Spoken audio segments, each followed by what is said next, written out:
الحمدللہ رب العالمین والصلاة والسلام علی سید الانبیاء والمرسلین محمد وآلہ وصحابہ اجمعین، اما بعد فاعوذ باللہ من الشیطان الرجیم، بسم اللہ الرحمن الرحیم۔ وَأَمَّا مَنْ خَافَ مَقَامَ رَبِّهِ وَنَهَى النَّفْسَ عَنِ الْهَوَىٰ فَإِنَّ الْجَنَّةَ هِيَ الْمَأْوَىٰ۔ وقال النبی صلی اللہ علیہ وسلم: الکیس من دان نفسہ وعمل لما بعد الموت، رواہ بخاری۔ صدق اللہ العظیم وصدق رسولہ النبی الکریم۔ محترم ناظم شہر احمد عزیز صاحب، ناظم اضلاع عتیق صاحب اور تمام معزز شرکا حضرات اور پردہ نشین خواتین حضرات، السلام علیکم ورحمۃ اللہ وبرکاتہ۔ میرا عنوان ہے اسلام کا روحانی نظام۔ اسلام ایک معتدل مذہب ہے، اعتدال کو پسند کرتا ہے۔ اسلام یہ چاہتا ہے کہ انسان دنیا میں جب رہے تو دنیا میں جو ان کا حق ہے اس کو بھی حاصل کرے، اور دنیا میں رہتے ہوئے آخرت کو نہ بھولے۔ اللہ تبارک تعالی نے قرآن مقدس میں یہ فرمایا ہے کہ کامیاب ہو گیا ہو جس نے اپنے آپ کو جہنم سے بچا کر جنت میں داخل کرا لیا۔ تو اللہ تبارک تعالی دنیا میں ہم سب کو بھیجا ہے اللہ نے، اور کہا کہ دنیا کو حاصل کرو، دنیا میں رہو اور آخرت کو نہ بھولو، آخرت کو یاد کرتے رہو۔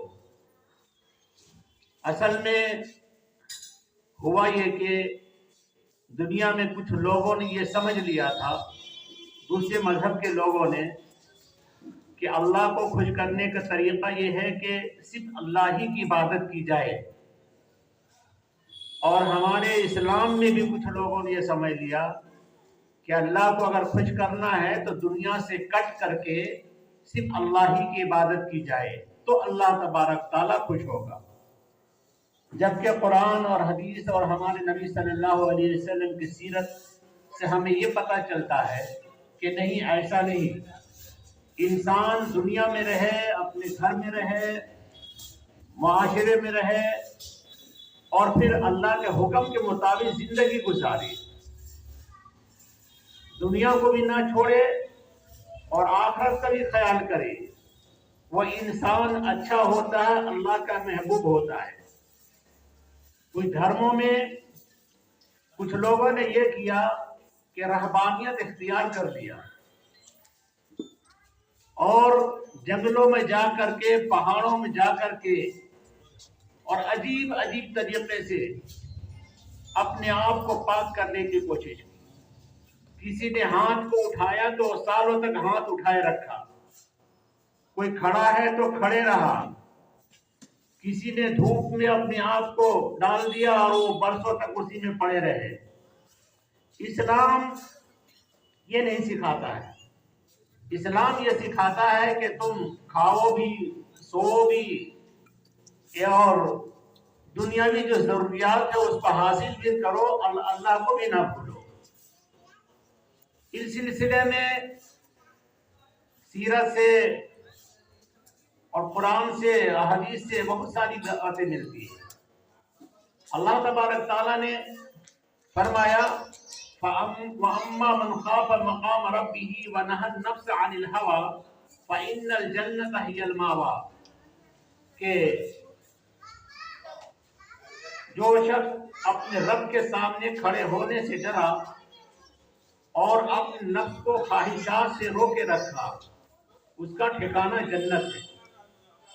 اور ایک حدیث مبارکہ جو میں نے پیش کی تھی، القیس من دان نفسہ وعمل لما بعد الموت، اللہ کے رسول صلی اللہ علیہ وسلم نے دو جواب میں کہا کہ لا رہبانیت فی الاسلام، اسلام میں کوئی رہبانیت نہیں۔ النکاح من سنتی، نکاح میری سنت ہے۔ فمن رغب عن سنتی فلیس منی، جس نے ہماری سنت سے اعراض کیا وہ ہم میں سے نہیں۔ تو اللہ کے رسول صلی اللہ علیہ وسلم خود کر کے دکھایا آپ نے شادی کیا، آپ نے تجارت کیا، آپ نے لوگوں کے ساتھ زندگی آپ نے گزاری، آپ دنیا میں بھی لگے تھے، رات کو سوتے بھی تھے، عبادت بھی کرتے تھے۔ لہذا ہمیں یہ چاہیے کہ ہم صرف دنیا ہی میں نہ لگ جائیں، دنیا ہی میں نہ لگ جائیں بلکہ اللہ کو بھی یاد کریں۔ کچھ ایسے لوگ ہوتے ہیں کہ دنیا ہی میں لگے رہتے ہیں، اور زیادہ تر لوگ ایسے ہیں کہ دنیا میں لگ کر کے اپنے آپ کو بھلا دیتے ہیں، مجھ کو اللہ نے کس لیے بھیجا ہے۔ ڈاکٹر اسرار احمد صاحب کی کتاب ہے اسلام کا اخلاقی اور روحانی نظام کی کتاب سے ہے، اس میں انہوں نے ایک مکاشفہ لکھا ہے مولانا محمد علی لاہوری کا۔ وہ اس وقت نوجوان تھے، وہ بازار میں ایک دن نکلے، وہ راستے میں ایک درویش ملا، انہوں نے ان سے پوچھا کہ ہمیں کسی انسان سے ملنا ہے۔ تو مولانا محمد علی لاہوری نوجوان تھے، وہ مسکرائے، بولا کہ آپ کو انسان نظر نہیں آتا ہے؟ بھرے بازار میں سب جگہ پہ انسان ہی انسان ہے، دکان بیٹھے ہیں، لوگ چل رہے ہیں۔ تو انہوں نے ایک جذب کی کیفیت میں کہا کہ کہاں انسان ہے، مجھے تو انسان دکھتا ہی نہیں ہے۔ تو مولانا محمد علی لاہوری نے کہا کہ میرے اندر اچانک ایک کیفیت آئی کہ میں بھی دیکھنے لگا انسان کے مانوی حقیقت کو ہمارے سامنے منکشف ہو گیا۔ ہم نے دیکھا کہ کوئی خنزیر ہے، کوئی بندر ہے، بے انتہا حرص والا انسان بیٹھا ہوا ہے، کوئی سور کی شکل میں ہے جس کے اندر بے انتہا شہوانی خواہشات ہے، اس طرح عجیب عجیب لومڑی کے شکل میں کہ بس اپنا بھلا ہو جائے۔ تو انسان در حقیقت اس وقت ایسا ہی ہے، اتنے زیادہ دنیا میں مگن ہیں کہ حلال حرام کی تمیز نہیں کرتے، کسی طرح مال آ جائے، کسی طرح دولت آ جائے، نصیب ہو جائے، کسی طرح حلال ہو حرام ہو۔ آپ دیکھتے ہوں گے دکان میں ٹھیلے والے کے پاس جاتے ہوں گے، ذرا سی اگر آنکھ سے آپ سے ذرا سا چک ہوئے تو اس نے کچھ کر دیا، اٹھا کے غلط دے دیا، آپ کو سیب غلط دے دیا، کوئی دوسری چیز غلط ڈال دیا۔ دکان اگر پہنچے، آپ نے دیکھا، آپ کو دیکھا کہ یہ آدمی ایسے ہی جو چیز 200 روپے 500 لے دیا۔ یعنی کسی طرح انسان چاہتا ہے جیسے تیسے آ جائے مال، آپ نے دھوکے سے زیادہ پیسہ دے دیا واپس نہیں کرے گا۔ یعنی اس طرح دنیا میں لوگ ہیں، اور یہ صرف غیر مسلموں کے نہیں، مسلمانوں کے اندر یہ بات پائی جا رہی ہے۔ مسلمانوں کے اندر لوگ ایسے ہیں کہ چوری کرنے والے ہیں، شراب پینے والے ہیں۔ اللہ تبارک تعالیٰ نے فرمایا لقد خلقنا الانسان فی احسن تقویم، ہم نے انسان کو بہترین ساخت پر پیدا کیا ہے۔ وَلَقَدْ كَرَّمْنَا بَنِي آدم، ہم نے بنی آدم کو معزز بنایا ہے۔ لیکن دیکھیے کہ انسانوں میں سے کچھ ایسے ہوتے ہیں جو حیوانوں سے زیادہ خطرناک اور ذلیل کام کرتے ہیں، جو خنزیر کام کرتا ہے، جو جانور کام نہیں کرتا، وہ کام انسان کر جاتا ہے۔ انسان اپنے ہم جنس سے تعلق قائم کر لیتا ہے، جبکہ کوئی جانور ایسا کام نہیں کرتا ہے۔ انسان اتنا گر چکا ہے، مرے ہوئے انسان سے خواہش پوری کر لیتا ہے، لیکن کوئی جانور ایسا کام نہیں کرتا ہے۔ انسان اتنا گر چکا ہے، چھوٹے بچے کو 2 سال معصوم بچوں کو نہیں چھوڑتا ہے،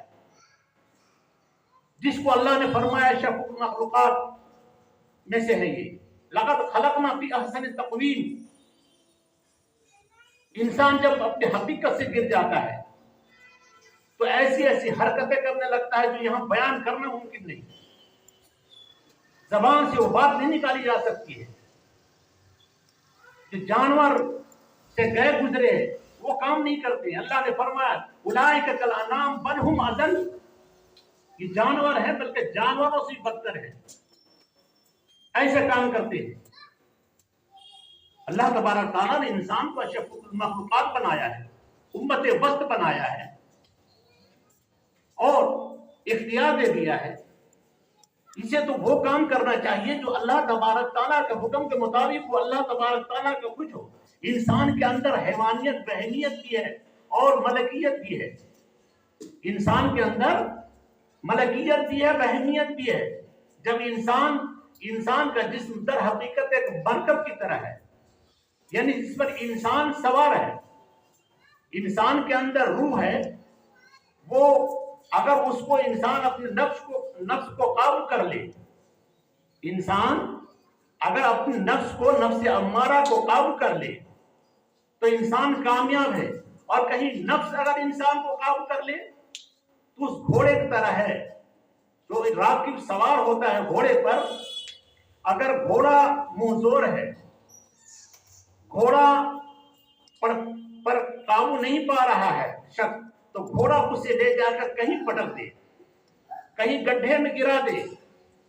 اور اگر راکب سوار جو ہے اگر مضبوط ہے، نفس کو قابو کر لیتا ہے، نفس امارہ کو قابو کر لیتا ہے، تو پھر اس کے ذریعے سے اچھے کام کرے گا، وہ حسنات اور خیرات حاصل کرے گا. وہ انسان کے اندر جو ملکیت صفت ہے اس کو اگر وہ پا لیتا ہے، اس کے اندر روحانی آ جاتا ہے، تو دوسروں کے لیے ہمدرد بن جاتا ہے، دوسروں کے لیے خیرخواہ بن جاتا ہے، بھائی بہنوں کے لیے مہربان بن جاتا ہے، محلے کے لیے نعمت بن جاتا ہے اور شہر کے لیے بھی یہ نعمت بن جاتا ہے.